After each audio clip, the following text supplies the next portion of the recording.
大家好，我是珍妮，欢迎您来到我的频道。今天我分享经典美食苹果派的制作方法。今天我将使用模具制作新型的苹果派，看完我的视频，你也能成功制作的。所需的原料我在视频的配料表中列出，您可以暂停下视频进行记录。准备好所有食材后，就让我们开启今天的美食之旅吧。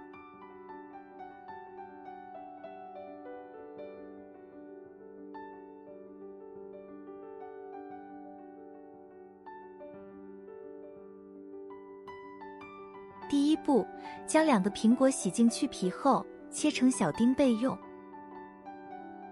第二步，用1小勺淀粉制作一些淀粉水备用。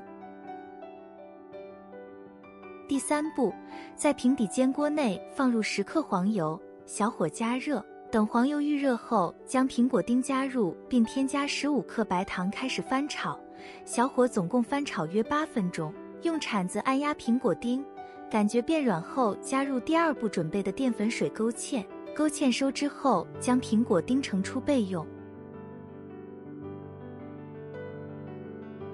第四步，准备2张手抓饼，稍微化冻，用新型模具切割饼皮，随后将苹果丁放到饼皮上，整理平整后盖上另一张饼皮，然后用叉子按压封口。第五步，在空气炸锅烤网上铺上油纸，将封口后的苹果派放在油纸上，刷上蛋黄液，再撒上一点白芝麻，就可以开始烘烤了。第6步，空气炸锅设定烘焙时间16分钟，温度设定180摄氏度。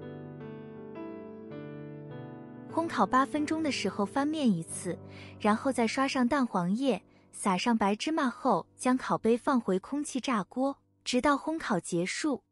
如果是用烤箱来烘烤，烤盘放在靠近下管那层位置，上火180度，下火170度。烤箱预热后，烤8分钟翻面，翻面后再烤6分钟，一次可以放4个苹果派，效率更高一些。但烤箱加热一般是靠加热管，加热均匀度没有空气炸锅那么好，因为空气炸锅是在顶部有一个大的加热网，靠风扇将热气吹到烤杯中，受热更加均匀。所以烤箱烤出来的苹果派看起来上色不够均匀，口感方面就没有多少差异。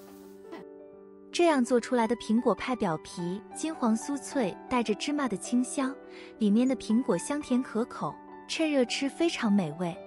冬季里用这种方式吃苹果也是个不错的选择。感谢您看到节目最后，如果您有什么建议，可以在视频下面留言，也希望您能订阅我的频道，期待与您在下一期节目再见，拜拜。